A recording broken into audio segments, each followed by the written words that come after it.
नमस्कार. मी मिहानाची संचालिका सौ अमृता ऋतुपर्ण कुलकर्णी आपल्या सगळ्यांना नमस्कार बोलते आणि आमचे लेखक श्री अशोक इंदलकर यांचे मिहानाच्या यूट्यूब चॅनलवर मनापासून स्वागत करते. नमस्ते सर, आपण आता पोलीस खात्याच्या विषयी बोलायचे, पोलीस खात्यातले तुमचे अनुभव सांगायचे. तुमचे अनेक पुस्तकं आजवर प्रकाशित झालेली आहेत.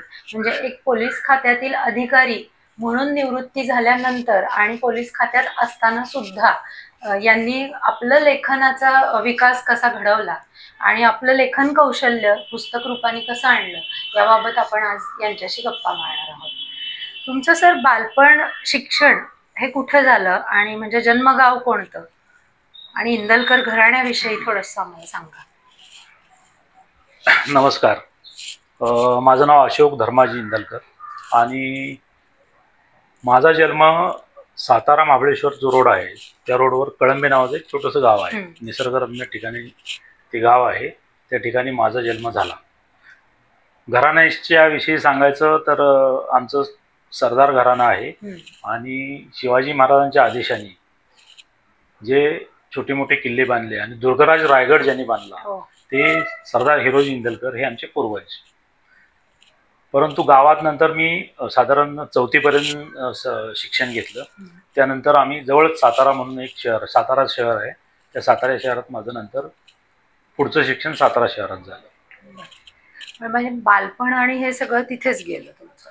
बालपण साताऱ्याच्या जवळच ते आमचं गाव आहे. हा, आमचं कुटुंब शेतकरी आणि व्यापारी. थोडंसं थोडक्यात म्हणजे त्या काळात व्यापार म्हणजे दुकान वगैरे असायचं, ते सगळं होतं ते.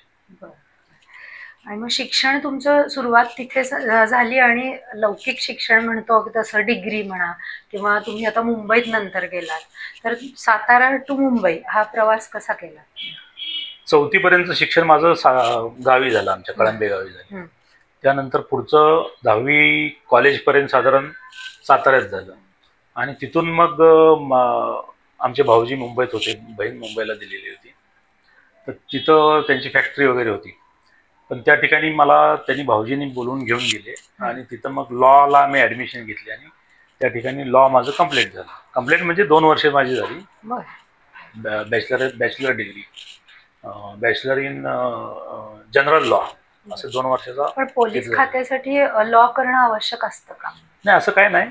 पण काय झालेलं होतं, लॉला गेल्यानंतर मला त्या रुपारेल जे आहे दादरला, त्या रुपारेलच्या हॉस्टेलला बरेचसे पोलीस ऑफिसर यायचे कॉलेजमध्ये असताना आणि आम्हाला मग त्याच्या वर्दीचं अट्रॅक्शन, त्यांच्या बुलेट आणि त्यांचे जॅकेट्स, मग आम्हाला आपोआप तिकडचं आकर्षण झालं की आपणही पोलीस अधिकारी व्हावं असं वाटायला लागलं. बरोबर. आणि मग त्या मार्गाला आम्ही गेलो. असं तुम्ही पोलीस खात्याकडे वळलात लॉ कडून? हो. पण मग पुढे किती साली कुठे कुठे आणि कशी पदं भूषवली? म्हणजे खूप मोठा प्रवास आहे, 33 वर्षांचा पोलीस खात्याचा प्रवास आहे, परंतु अगदी एक ठराविक निवडक ठिकाणं की जी तुम्हाला आवडली आणि तिथून तुम्हाला पोलीस खात्यातून लेखनाकडे पण वळावं असं वाटलं, अशी काही ठिकाणं किंवा तुमची पदं, असं काही सांगाल? तसं लेखनाचं जर बघितलं तर माझी सुरुवात खूप लहानपणापासून झालेली आहे. मी जे नाटक लिहिलं, गावात जे बसवलं, जे गावच्या पारावर म्हणतात किंवा बाजूला इनामदारांचा वाडा होता, त्या वाड्यात आम्ही तालमी घेतल्या. तर जे हे घडलं ना, हे पूर्ण घडलं त्यावेळेस मी वयाच्या 4थ्या इयत्तेत होतो. मग तिथून माझी सुरुवात झालेली आहे लिखाणाची. आणि त्यानंतर हळूहळू काही प्रवास वर्णनं, लोकल पेपरला किंवा आमच्या स्कूल कॉलेजच्या मॅगझिनला, असं करत करत माझं लेखन तसं खूप पहिल्यापासून सुरू झालेलं आहे. मी ज्यावेळेस मुंबईला गेलो, माझं लॉ BGL कंप्लीट झालं, त्यानंतर मला पोलीस खात्याची इच्छा झाली की आपण ह्या ठिकाणी जावं. मग मी नाशिकला ट्रेनिंग अकॅडमी सिलेक्शन होऊन गेलो. तिथं गेल्यानंतर नाशिकला ट्रेनिंगचं 1 वर्ष होतं, परंतु तिथं बरेचसे कायदेचा स्टडी करावा लागायचा, त्यांची एक एक्झाम शेवट असायची. मग मी त्या ठिकाणी मला थोडा वेळ काढून मला कोणीतरी सांगितलं होतं की तू लेखन चांगलं आहे तर तू नोट्स किंवा तिथल्या आठवणी तयार कर. त्यामुळे मी तशा आठवणी, किस्से लिहित गेलो, नोट्स काढत गेलो. आणि नंतर ज्यावेळेस ट्रेनिंग पूर्ण करून मी परत पोलीस खात्यात रेग्युलर जॉईन झालो. जसा मोकळा वेळ मिळेल तसं मग मला असं वाटायला लागलं की ह्याचं काहीतरी पुस्तक पब्लिश करावं. लिखाणाचं डोक्यात घोळत होतं. मग मला आपल्या ओळखीचं लेखन क्षेत्रातलं कोण नव्हतं असं फारसं, किंवा नातेवाईकही आमचे कोण असे लेखन क्षेत्रात नाहीत. पण माझा साताऱ्याचा एक मित्र होता सारडा म्हणून. तर त्याचे काका जे थोर साहित्यिक होते किंवा समीक्षक म्हणून होते, शंकर सारडा, त्यांची मला ओळख म्हणजे त्यांनी मला त्यांच्याकडे पाठवलं.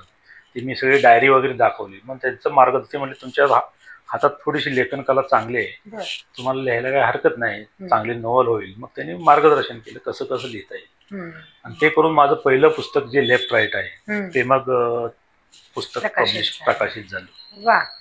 म्हणजे अशी पुस्तकं आजवर त्यांची खूप झाली आहेत. लेफ्ट राईट असेल, यू आर अंडर अरेस्ट असेल, सगळ्यात महत्वाचं म्हणजे जोगिंदर सिंगांचा अनुवाद सीबीआयच्या अंतरंगात हा असेल, इनसाइड सीबीआय म्हणूयात. त्यातले तर किस्से अंगावर शहारे आणण्याजोगे आहेत. आणि हे स्वतः त्या क्षेत्रात काही वर्ष ते तिथे अनुभवलं आहे. ते स्वतः निवृत्तीच्या वेळी सुद्धा त्यांचं ॲडिशनल SP म्हणून CIDत होतं पद. त्यामुळे त्यांनी ही सगळी पदं भूषवली आहेत. अजून कोणती सर महत्वाची अशी पदं आहेत की जी तुम्ही भूषवली पोलीस खात्यात असताना? पदं म्हणजे ही जी रुटीनची आहेत, आता सब इन्स्पेक्टर म्हणून लागल्यानंतर पोलीस इन्स्पेक्टर, सहाय्यक पोलीस निरीक्षक, पोलीस इन्स्पेक्टर, त्यानंतर असिस्टंट पोलीस इन्स्पेक्टर ACP, आणि आता मी रिटायर्ड जे झालो CID मधून ते ॲडिशनल SP म्हणून झालेलो आहे. अशी पदं आपण भूषवलेली आहेत. हो. पोलीस खात्यात असल्यामुळे वाचन हे अपरिहार्य होतच. तुमच्या इथे MPSC परीक्षांना म्हणा त्याचा वाचन अभ्यास चालूच असतो. याचा लिखाणाला किती उपयोग झाला? नाही, भरपूर झाला. कारण लेखन वाचन मी काय पोलीस खात्यात गेल्यानंतर सुरू नाही केलेलं. माझं खूप आधीपासून, मी सांगितलेलं आहे, आधीपासूनच झालं. पण मी ज्यावेळेस काय काय गोष्टी वाचल्या, मोकळा वेळ भरपूर असतो असं म्हणतात पोलिसांना, अजिबात वेळ नसतो किंवा कुठल्या ठिकाणी मिळाला पर्टिक्युलर तो. ऍक्च्युली पोलीस खात्यात कायमच पोस्टिंगवर असतं असं नाही, साईड ब्रँचेस असतात. Side branches in the sense काय की ज्या नॉन एक्झिक्युटिव्ह असतात, म्हणजे त्यामध्ये विशेष शाखा झाली किंवा तुमचं प्रोटेक्शन म्हणजे SPU, स्पेशल प्रोटेक्शन युनिट, त्याला खूप वेळ असायचा. VIP कधीतरी आले तर ड्युटी लागायची, किंवा अदरवाईज इतका मोकळा वेळ असायचा. त्यावेळेस माझ्या डोक्यात आलं की मी हे पुस्तक वाचलं CBIचं, आणि मला शॉक बसला की एवढं खतरनाक, म्हणजे भ्रष्टाचारासंदर्भात आहे, जो राजकीय लेवलला भ्रष्टाचार होतो, तर त्या संदर्भात त्यात खूप बरीच माहिती होती. पण अशी दुर्मिळ माहिती ऍटलिस्ट लोकांपर्यंत पोहोचली पाहिजे, किंवा लोकांना ह्याचा अनुभव यायला पाहिजे, वाचन झालं पाहिजे, हा डोक्यात विचार झाला. आणि मला असं वाटलं की आपण त्याचा एक अनुवाद करावा. मग मी जोगिंदर सिंग जे CBIचे डायरेक्टर होते त्यांना अप्रोच झालो असं मित्राकडनं. तर त्यांनी परवानगी दिली, कारण ते म्हणजे हिंदीत आणि ह्याच्यात झालेलं आहे, मराठीत माझं नाही झालेलं. त्यांनी परवानगी दिली. ते व्यक्ती म्हणून कसे भावले मग तुम्हाला? व्यक्ती म्हणून जबरदस्तच होते. म्हणजे मी ज्यावेळेस त्यांच्याशी फोनवर बोलल्यानंतर असं वाटत होतं की खूप यंग असं कोणतरी माणूस आहे. त्यांचं बोलणं, ही जर पंजाबी, आणि पंजाबी माणूस तुम्हाला माहिती किती उत्स्फूर्त असतो, आणि एकदम झकास बोलायला होते. मग माझं दडपणच सगळं पळालं की आपण भारताच्या एका CBI सारख्या ह्याच्या, आणि ज्यांनी जयललितावर केस केलेली आहे त्या काळात, ज्यांनी लालू प्रसादला हात घातलेला आहे, ज्यांनी एवढे मोठमोठे पॉलिटिकल आणि राजकीय केसेस केलेले आहेत, आणि असा माणूस इतका साधा आणि सरळ बोलत होता, तर मला ते खूप भावलं. आणि त्याचा अनुभवही नंतर आला की ते ज्यावेळेस मला प्रत्यक्ष भेटले, आणि पुस्तकाचा जे लेखन किंवा अनुवाद करायचा तर ते पब्लिशर पाहिजे, म्हणून काय करावं म्हणून मला वाटतं मेहतांच्याकडे, पूर्वी सुनील मेहतांच्याकडे गेलेलो. सुनील मेहतांना सांगितल्यानंतर मला खालीवर बघितलं, म्हणजे पोलीस अधिकारी आहे आणि तुम्ही लिहिता, तर बरं म्हणलं ठीक आहे. मग त्यांनी तसा नकारच दिला. मला म्हणले मला काम आहे भरपूर, मी तुम्हाला कॉल करेन. मग मला वाटतंय तसंच पुढं SP कॉलेजच्या मागं चालत गेल्या, बाईकवर त्यावेळेस गेलो, आणि मला कॉन्टिनेंटल दिसलं, आणि मला कॉन्टिनेंटलबद्दल थोडंसं भरपूर माहिती होतं. आणि मी कॉन्टिनेंटलला गेल्यानंतर अनिरुद्ध कुलकर्णी साहेब मला भेटले त्या कॉन्टिनेंटलमध्ये, आणि त्यांनी मला बघितल्यानंतर किंवा माझा प्रस्ताव त्यांना सांगितला की असं असं करायचं, तर त्यांना आश्चर्य वाटलं. आणि ते खूप इतके हुशार आणि कोऑपरेटिव्ह होते. तर त्यांनी मला लगेच म्हणले ठीक आहे, तुम्हाला मला थोडंसं, मग तुम्ही एक काम करा, 2 पानात माझ्यासमोर बसा, येते कोपऱ्यात बसा म्हणले, 2 पानाचं तुम्ही Synopsis अनुवाद करून द्या. थोडस माहिती द्या मला अंदाज येईल ना तुम्हाला कशा हम्म. प्रकारे लिहिता येतं काय. ठीक आहे म्हटलं मी पुस्तक घेऊन कोपऱ्यात बसलो. तिकडे मोठी त्यांची संस्था आहे, तर तिथं आतमध्ये बसून मी लिहिल्यानंतर त्यांनी वाचलं. ते म्हणजे अरे वा खूप छान तुमचं म्हणजे मराठी सुद्धा चांगलं आहे तुमचं, इंग्लिश आणि मराठी दोन्ही चांगलं आहे, फक्त आता संस्करण त्याच्यावर करावे लागेल. त्यांनी मला एवढं सुंदर मार्गदर्शन केलं की छोटी छोटी वाक्य करा, कशा प्रकारे अनुवाद करा, थोडी पुस्तकं वाचा, इतका सुंदर गायडन्स केला. आणि खरं माझी लेखनाची सुरुवात आणि लेखक म्हणून माझी सुरुवात ही कॉन्टिनेंटल मध्येच झाली. आणि मी खरोखर दादांचा आभार मानतो की दादांनी मला हाताला धरून ह्या साहित्य क्षेत्रात आणलेला आहे. हा मला वाटते फोटो सीबीआयच्या प्रकाशनाचा. हो हो हो, हा सीबीआयच्या प्रकाशनाचा फोटो स्वतः आहे. जोगिंदर सिंग आहेत, निरुद्ध दादा कॉन्टिनेंटलचे दादा आहेत, आम्ही लेखक आहेत. आणि हा फोटो मी पोलीस स्टेशनला किंवा कुठेही ज्या ज्या ठिकाणी गेलेलो आहे त्या ठिकाणी मी फोटो लावलेला आहे. हा कारण हे आमचे पोलीस अधिकारी आहेत, पोलीस महासंचालक आणि पोलीस अधिकाऱ्यांच्या एक प्रकाशक पोलिसांच्या खात्यावरच एक पुस्तक प्रकाशित करतोय आणि एक पोलीस अधिकारी लेखक बनतोय. हे एक खूप छान संगम होता. त्याचं संगम त्याचं महत्वाचं कारण असं की जे जनरल सर्वसामान्य माणूस किंवा तुम्ही किंवा बाकीचे जे बघू शकत नाही, पाहू शकत नाही किंवा अनुभव घेऊ शकत नाही, असले खतरनाक अनुभव कल्पना करू शकत नाही, असे खतरनाक अनुभव आम्हाला आलेले आहेत आणि येतात इन जनरल.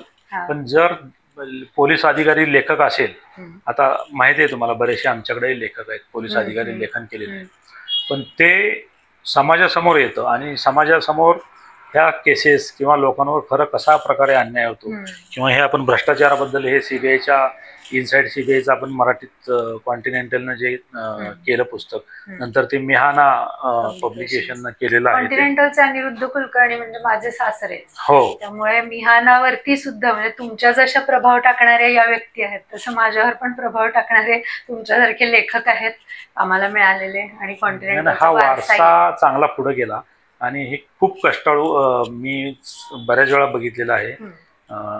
अमृता असेल किंवा ऋतुपर्णा असेल, खूप कष्टाळू आणि खूप म्हणजे त्यांच्यावर एवढी संकट आज आले, पण कसल्याही संकटाला डगमगता त्यांनी हे त्यांचं पुस्तकाचं प्रकाशन लेखकांशी भेटणे हे खूप व्यस्त असं कार्यक्रम त्यांनी हे केलेलं आहे आणि खरोखर मी त्यांचं अभिनंदन करतो. अभिनंदन असं आमचं हे कर्तव्यच आहे पुस्तकं प्रकाशित करणे, परंतु आम्हाला हे सीबीआयच्या अंतरंगात पुस्तक पुन्हा प्रकाशित करतानाचा सरांचा अनुभव असाच आला की जो पूर्वी कॉन्टिनेंटलमध्ये आम्हाला आला होता. सगळ्या लेखकांचं सहकार्य आम्हाला लाभलंय, यात आम्ही त्यांचे ऋणी आहोत म्हणजे खरं तर. आणि कॉन्टिनेंटलचा परंपरा आणि प्रगती हा वारसा आम्ही मिहानाचा ऐक्य आणि सुसंवाद जसा आता आपला घडतोय त्या ब्रीद हे जोपासत आम्ही पुढे नेतोय, हे मात्र नक्की आहे. ह्या लेखनाचा अनुवाद करावा म्हणजे इंग्रजीतून मराठीत आणावं म्हणजे अनुवादच लेखन करावं असं काही डोक्यात होतं का एक पुस्तक भावलं आणि ते इंग्रजीत आहे म्हणून मराठीत आणलं? ऍक्च्युली पुस्तक भावलं म्हणण्यापेक्षा पुस्तकातलं जे कंटेंट आहे की एवढा भ्रष्टाचार एवढ्या व्हास्ट मोठ्या प्रमाणात आहे आणि तो कसा ह्या पुस्तकाने इंग्लिश वाचकांसमोर घेऊन गेलेले आहेत, त्याची अनुभूती आपल्या मराठी वाचकांना व्हावी आणि त्यांना कळावं की हे असं सुद्धा आहे, ते डोक्यात घेऊन मी तो अनुवाद मराठीत केलेला आहे. पण मग आता जोगिंदर सिंग हे माणूस किंवा व्यक्ती म्हणून तुम्हाला भावले होते किंवा त्यांचा प्रभाव पडला होता, त्या खात्यामुळे तर जास्त पडला, परंतु एक लेखक म्हणून त्यांचं लेखन कसं तुम्हाला कसं वाटलं अनुवाद करताना? त्यांचं लेखन तसं खूप अवघड होतं, कारण मी नंतर अनुवाद करतानाचे काही स्पेशल आठवणी आहेत. मग मी स्पेशल दादांच्याकडे म्हणजे कॉन्टिनेंटल प्रकाशनाकडे येऊन मी बरेचसे रेफरन्सेस घेतले. अनुवादसाठी कुठल्या डिक्शनरी वापरायच्या, कोणत्या प्रकारे अनुवाद करायचा, अवघड सुद्धा. म्हणजे एक वेळ असं झालं की ज्या माणसाने इंग्रजी पुस्तक वाचलेलं आहे त्याचं इनसाइड सीबीआय आणि मराठी वाचलेलं आहे, तर त्यांनी सांगितलं की तसं बघायला गेलं तर आम्हाला मराठी एवढं सुंदर केलेलं आहे पुस्तक. मग त्यामुळे मला जरा बरं वाटलं की बाबा आपण हे केलेले लोकांना किस्स्यांमध्ये पण तुम्ही त्याचं कारण अनिरुद्ध कुलकर्णी दादा आहेत ना, त्यांनी जे गायडन्स केलं की हे अवघड वाक्य सोपी मराठीत कशी करायची, मराठी वाचकांना काय अभिप्रेत आहे, हम्म. पण त्याचा फायदा मला पुढच्या लेखनात खूप झाला. बरोबर. आणि एकदा कॉन्टिनेंटलचा लेखक असं म्हटलं, किंवा आज मिहानाने जो पुढंच वारसा चालवलेला आहे त्यांचा लेखक म्हणलं, की मला बाकीचे खूप विचारतात की आमच्याकडे लिहा. आता सध्या मला सकाळनं हो. सांगितलेलं आहे आमच्याकडे चांगलं हा, मी पुस्तक त्यावर लिहा. येणारच होते की लेखन उपक्रम इथेच न थांबता यांची अजूनही पुस्तकं येऊ घातली आहेत. तर मला अजून एक मध्ये तुम्हाला छोटस डिस्टर्ब करायचं होतं विचारायसाठी, की तुम्ही जेव्हा पोलीस अधिकारी म्हणून कार्यरत होता हम्म. तेव्हा तुम्ही तुमची पोस्टिंग अशी आजऱ्यासारख्या गावी, म्हणजे जे सावंतांचं गाव आहे, शिवाजीराव सावंत लेखक आपल्या सगळ्यांना परिचित आहेत, तर त्यांच्या गावी तुमचं पोस्टिंग झालं होतं. तर त्या पदावर असताना तिथे निसर्गाच्या सानिध्यात म्हणून लिहावंसं जास्त वाटलं का, किंवा काही विषय तिथे सुचले असं झालं का निरनिराळ्या नैसर्गिक ठिकाणी? सुरुवातीला माझं मुंबईत पोस्टिंग झालं. मुंबईत तर तुम्हाला माहिती आहे खूप बिझी शेड्यूल असतं. त्यानंतर मी पुण्यात आलो प्रोटेक्शनच्या वेळेस. माझं लग्न आहे त्यावेळेस पुण्यात झालं. आणि नंतर माझी कोल्हापूरला पोस्टिंग झाल्यानंतर कोल्हापूरला माझ्या फारसं कोण ओळखीचं नव्हतं.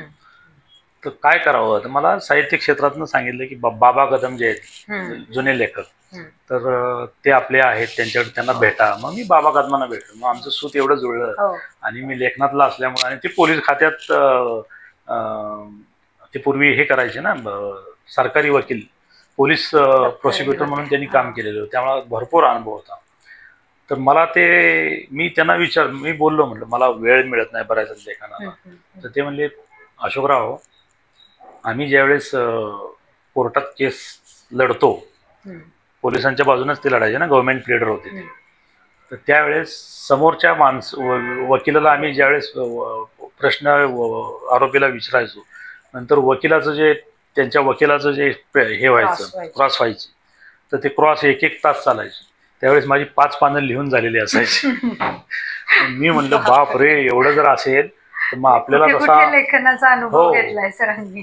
मग त्यांनी मला त्याच वेळेस सांगितलं की अशोकराव, आपण पोस्टिंग कधी अशी गडबडीची, घाईची, किंवा ज्या ठिकाणी खूप बिझी लाईफ आहे तशी घ्यायची नाही. कारण तुम्हाला वरदान आहे, लेखक म्हणून तुम्हाला वरदान आहे, तुमची शैली आहे, पब्लिकचं एक तुम्ही देणं लागतं. तर मग आपली पोस्टिंग ही अशी निसर्गरम्य ठिकाणी पाहिजे, ज्या ठिकाणी कोण जात नाही त्या ठिकाणी आपण जायचं. मग त्या ह्याच्यातून मी दुर्गम भागात सरांनी केलेली आहे. म्हणजे ते अवघड असतं, कठीण आहे हे राहणं. हे लेखन प्रवास होण्यासाठी सुलभ असलं आणि ते आज इथे हसत सांगत असले तरी खरं घरून तुम्हाला सपोर्ट लाभलेला आहे, म्हणून अशा ठिकाणी ते राहू शकले. ऍक्च्युली निसर्गाच्या सानिध्यात राहायला कोणाला आवडत नाही, पण आपल्या परिवारापासून दूर अनेकदा, म्हणजे मला सुद्धा ते कित्येकदा म्हणायचे की आता बास, आपण कोणाला तरी सांगू ग ओळखीतून की पुण्यात येऊयात आता आपण माझ्या घरी. तर यात माधुरीताईंचा किती सपोर्ट तुम्हाला आणि कसा मिळाला? माधुरीताई, एक मला सांगावं असं वाटतं की त्यांच्या पत्नी माझी चांगली मैत्रीण आहे. माधुरीताईंनी ICWA आणि लॉ केलेला आहे, CA पण आहे. नाही, त्यांनी त्या बेसिकली पुण्यात त्यांनी SP कॉलेजला त्या इकॉनॉमिक्स मध्ये टॉपर होत्या. त्याचप्रमाणे त्यांनी ICWA एंटर केलेलं आहे. माझ्याशी लग्न झाल्यानंतर मग पोलीस खात्यात सगळी जबाबदारी महिलांवर येते, आणि ते त्यांना परत कंपनीत वगैरे मल्टीनॅशनल कंपनी सोडून त्यांनी फुल टाइम, आता मला 2 मुली आहेत माझ्या, चांगल्या मोठ्या लेवल, एक बॅरिस्टर झाली कॅनडामध्ये, किंवा दुसरी आता मोठ्या कंपनीत लागली. त्यांचं सर्व शिक्षण किंवा त्यांचा पाठपुरावा हे सगळं तिच्यामुळे ते झालंय. आणि मला फारसं संस्कार आहेत असं म्हणायला हरकत नाही. सरांचे तर आहेतच आहेत, त्यांच्यातील सगळे गुण दोन्ही मुलींच्यात आलेले आहेत. अत्यंत उत्तम शिक्षण त्यांनी दिलेलं आहे मुलींना, आणि मुली आहेत दोन्ही. कुठेही मुली म्हणून कुठेही त्या मागे पडलेल्या नाहीत, कमी राहिलेल्या नाहीयेत. कॅनडात जाऊन आज स्वतःचं वर्चस्व प्रस्थापित करणारी मुलगी आहे, ही अजून काय अभिमानास्पद गोष्ट. त्यामुळं बराचसा सपोर्ट घरून झाला मला, त्यामुळे तिचे कायम मी आभार मानत असतो. आणि इंदलकर घराणं हे सरदार घराणे, आपण मागे बघत असाल त्यांचे सरदार हिरोजी इंदलकरांचे लावलेले. या घराण्याचा वारसा असून देखील कुठेही तो कुठल्याही प्रकारचा ॲरोगन्स कधीही दिसला नाही या माणसात. आणि एक माणूस म्हणून, लेखक म्हणून आम्हाला सुद्धा हे भावले की जेणेकरून अत्यंत मॉडेस्टी यांच्यात दिसून आली. लेखनात ॲक्सेप्टन्स, जो स्वीकारार्हता लागते ना, ती सगळी दिसली. की हे सर असं नको, आपण असं करूयात, हे कव्हर नको, हे घेऊयात म्हटल्यावर ते लगेच फ्लेक्झिबल असायचे. नाही तर मी पोलीस खात्यात आहे, तुम्ही माझा ऐका, हा कधीही त्यांचा दृष्टिकोन आम्हाला अनुभवायला आला नाही. त्यामुळे सर माणूस म्हणून वेगळे आहेत हे वेगळं सांगायची जरूर नाही. अजून एक तुम्हाला विचारायचं म्हणजे, आता आमची ओळख ही खूप जुनी आहे. दादांची, माझ्या सासऱ्यांची तर 2002 पासूनची ओळख आहे. परंतु माझी जी ओळख झाली माझ्या लग्नानंतरची, त्यासाठी सुद्धा आपल्याला 10-12 वर्ष आपण ओळखीत आहोत. चांगल्या संबंधात आहोत, घरगुती संबंध आमचे प्रस्थापित झालेत. परंतु आम्ही एकत्र असं कार्य, एक लेखक आणि प्रकाशक असं मिळून जे कार्य आम्ही करतो आहोत, त्या कार्यात आम्हाला अगदी इथे विशेषत्वाने सांगावासा वाटतो तो म्हणजे सरांनी पदावर असताना आणि निवृत्त झाल्यावर राबवलेला स्वारगेट पोलीस स्टेशन इथला सामाजिक उपक्रम. त्याबद्दल तुम्ही थोडंसं काही सांगा. स्वारगेट पोलीस स्टेशनला माझी नेमणूक झाली होती. मी साधारण 1-2 वर्ष तिथं काम केलेलं आहे. आणि तसं फार बिझी पोलीस स्टेशन, परंतु मला वाटतं त्या ठिकाणी खूप गर्दी आणि धावपळ आणि ह्याचं असल्यामुळं सेंट्रल प्लेसला आहे स्वारगेट. आणि जनरली मला कमिशनर साहेबांनी सांगितलं की हे पुण्याचं साधारण नाक आहे आणि त्याप्रमाणे तुम्हाला तिथं खूप बिझी राहावं लागेल, on the toes you have to be there. मग त्यामुळे मी खरोखर खूप योगदान माझं दिलेलं आहे. मिसेस बायकोमुळे हे मला शक्य झालं. राहायलाही मी जवळ होतो. आणि स्वारगेटला मी नुसतंच फक्त पोलिसिंग केलेलं नाही, पण स्वारगेटला काहीतरी सामाजिक उपक्रम राबवायचे म्हणून त्यावेळेस मी बरेचसे असे लहान मुलांचं पोलीस स्टेशन कसं डेव्हलप केलं, काय काय तिथं बरेचसे काय ठिकाणी तर म्हणजे ते गाड्यांचे ढीग, त्या गाड्यांचे लिलाव करून टाकले, म्हणजे परमिशन घेऊन. स्वच्छता केली. तिथल्या आमदार माधुरी मिसाळ आहेत, त्यांच्याकडनं काही फंड्स घेऊन तिथं सगळं स्वच्छता राबवली. PWDकडे जाऊन तिकडं बरंच साफसफाई, रंगरंगोटी केली. लेक्चर हॉल केला, म्हणजे सॉरी कॉन्फरन्स हॉल केला. कॉन्फरन्स हॉलला मी अनेक लोकांचे लेक्चर ठेवायचो, पोलिसांसाठी ठेवायचो, कार्यक्रम ठेवायचो, प्रत्येक विद्यार्थ्यांसाठी किंवा कॉम्पिटेटिव्ह जे MPSC UPSC करतात त्यांचे मी बऱ्याच वेळा कार्यक्रम तिथं ठेवलेले आहेत. त्यांना मार्गदर्शन मिळावं म्हणून बऱ्याच मोठमोठ्या लोकांचे मोटिवेशनल जे लेक्चर्स आहेत ते केलेले आहेत. आणि विशेष म्हणजे मला रोटरीतर्फे, अमृता इथं बसलेले आहे, अमृतानी रोटरीतर्फे खूप मोठं योगदान आमच्याकडं असं दिलेलं आहे की त्या ठिकाणी एक पडकी जागा होती. तशी स्वारगेट पोलीस स्टेशन जवळजवळ 4 एकरमध्ये आहे. लोकांना माहीत नसतं, पण ते 4 एकरमध्ये आहे आणि तिथं पोलिसांचं वस्ती म्हणजे हे आहे, कॉलनी आहे. तर त्या ठिकाणी एक पडकी जागा होती. त्या पडक्या जागेत काहीतरी करूया चांगला उपक्रम म्हणून मग मी करायचं ठरवल्यानंतर अमृताशी बोलणं झालं. मग त्यांनी सांगितलं की आमच्या रोटरीतर्फे आपण तिथे एखादं चांगलं, पुणे युनिव्हर्सिटीचे दोघंही सदस्य. नंतर मी रिटायर्ड झाल्यावर त्यांच्याकडे जॉईन झालो. छान उपक्रम तो इतका सुंदर उपक्रम झाला, कारण आज तुम्ही तिथे गेला, रोटरीतर्फे कधी कधी ते सरप्राईज व्हिजिट असती, तर आम्ही एकदा गेले पाहिल्या तर त्या ठिकाणी मुलं अभ्यास करत होते. आमच्याकडे पळत आले अक्षरशः, म्हणले की तुम्ही खूप चांगली लायब्ररी केली, आम्हाला कुठं जायची गरज नाही आणि आमचा इथं खूप चांगला अभ्यास होतो. आणि पुणेभरातून सगळे पोलीस अधिकारी, मोठे महासंचालक, आयुक्त, DCP म्हणा, सगळे SCP तिथे आवर्जून उपस्थित राहिले होते की सरांनी स्वारगेट सारखा गजबजाटातला पुण्यातला मध्यवर्ती एरिया एवढा तिथे विकसित केला की खाली व्यायामशाळा, आणि सर स्वतः व्यायामाचे भोगते आहेत, त्यामुळे त्यांना हेल्थ विषयी काळजी आहे, दुसऱ्या लोकांविषयी पण काळजी आहे, दुसऱ्यांच्या हेल्थ विषयी. तिथे खालच्या मजल्यावर व्यायामशाळा आणि वरच्या मजल्यावर रोटरी सोबत घेऊन स्टडी रूम आणि लायब्ररी अशी MPSC विद्यार्थ्यांसाठी खास सुरू केली. महत्वाची लेक्चर्स घेतली. तिथे राहणाऱ्या महिलांसाठी किंवा वर्किंग पोलीस वुमेन ह्याच्यासाठी रोटरीने आणि आम्ही मिळून, गौरी गुप्ते त्यावेळी ऍडमिन होती, तिने तिचं स्वतःचं एक पार्लर आहे, आमची रोटरीतली मैत्रीण, तिने स्वतः येऊन तिथे 2-2 तासाची लेक्चर्स दिली की हेअर केअर आणि स्किन केअर ह्याच्यावरती लेक्चर्स दिली, जी तिथल्या महिलांना खूप भावली. आणि त्या वर्किंग असतात तर त्यांनी छोटी छोटी घरगुती काळजी कशी घ्यावी स्वतःची, किंवा रोटरी तर्फे तुमच्या पोलीस स्टेशन तर्फे सरांनी तिथे माधुरी मिसाळांच्या मदतीने वर्किंग पोलीस वुमनसाठी, स्त्रियांसाठी खूप मोठं कार्य केलं. रेस्टरूम्स बनवलेले आहेत. जिथे हॉल्ट घेता येईल, काही बायका ज्या प्रेग्नंट आहेत त्यांना विश्रांती घेता येईल आणि साथ साथ म्हणजे घरगुती वातावरणात पण वर्क चांगलं त्यांचा जॉब बघता चांगलं करता येईल असं एक खूप डेव्हलप केलेलं ते पोलीस स्टेशन आहे. त्यामुळे सर मला तर खूप तुमचा अभिमान आहे की तुम्ही तिथे पोलीस अधिकारी म्हणून नियुक्त होतात आणि तिथला एरिया तुमच्यामुळे तो सगळा डेव्हलप झालेला आहे आणि अजूनही तो अद्याप स्टाफला पण खूप प्रेमळ आणि सर खूप चांगल्या पद्धतीने हँडल करायचे. मला मी स्वतः तिथे अनुभवलंय रोटरीत जायचे तेव्हा. आणि नंतर आम्ही तो उद्घाटनाचा कार्यक्रम पण खूप छान केला आणि अशाच सामाजिक उपक्रमांमुळे आमच्या रोटरीनी त्यांना विनंती केली की तुम्ही आमचे मेंबर व्हा आमच्या क्लबचे. आणि मग रोटरी युनिव्हर्सिटीचे ते सदस्य झाल्यानंतर आता त्यांनी 2-3 महत्वाचे उपक्रम हातात घेतले. तर ते भविष्यातले सामाजिक उपक्रम आणि लेखन उपक्रम याच्याविषयी आपण शेवटी बोलू. तर ह्यामध्ये रिटायरमेंट झाल्यानंतर रोटरीशी अमृतामुळे मी जॉईन झालो. रोटरीचा मला खूप चांगला अनुभव आला. तिथं मनापासून लोक सोशल कामासाठी सामाजिक कामासाठी वेळ देतात. तर त्यांनी माझ्याकडनं अपेक्षा होती की पोलिसांसाठी काहीतरी करावं आपण. मग वाहतूक पुणे शहर ट्रॅफिकसाठी काहीतरी योगदान द्यावं म्हणून त्या दृष्टीनं आमचा आता प्रयत्न चालू आहे की रोटरीतर्फे काही मदत करता येईल. तो एक खूप मोठा प्रोजेक्ट चाललेला आहे. किंवा नंतर इतर पोलिसांना जे गरज असते किंवा पोलिसांची खरोखर काय आवश्यकता आहे त्यासाठी काय करायचं ह्याचंही रोटरीकडून आम्हाला सहकार्य मिळणार आहे आणि त्याचे आम्ही भविष्यात चांगले प्रोजेक्ट करू. तर ते मला फार बरं वाटलं की रोटरीनं खूप आम्हाला सहकार्य केलं. आणि अभिजात मराठी जसं सुरू झालंय तसं मराठीतून ती MPSCची पुस्तकं बरंचसं इंग्लिशमधून शिक्षण असतं हल्ली विद्यार्थ्यांना. पण पोलीस खात्यात तुम्ही प्रवेश करताना तुम्हाला जे काही असतं ते मायबोलीतून पण शिकायला आवडतं. त्यामुळे तशी त्या कॅटेगरीतली पुस्तकं जास्तीत जास्त त्यांनी स्टडी रूममध्ये ठेवली आहेत आणि ती अखंड चालू असते, भरलेली असते. तिथले जाधव साहेब आमचे आता मित्र झालेत, ते तर आर्मीत होते. त्यांनी स्वतः पुढाकार घेऊन सरांना खूप मदत केली आणि तिथे उत्तम तो उपक्रम चालवलेला आहे आणि आज तागायत तो चालू आहे. सांगायला विशेष करून आनंद होतो. सर मधून अधून व्हिजिट करत असतात, त्यांनाही गावातली आठवण येते. आत्ता आम्ही जिथे बसलेलो आहोत हे सुद्धा त्यांचं एक हिंजेवाडीतलं ऑफिस आहे.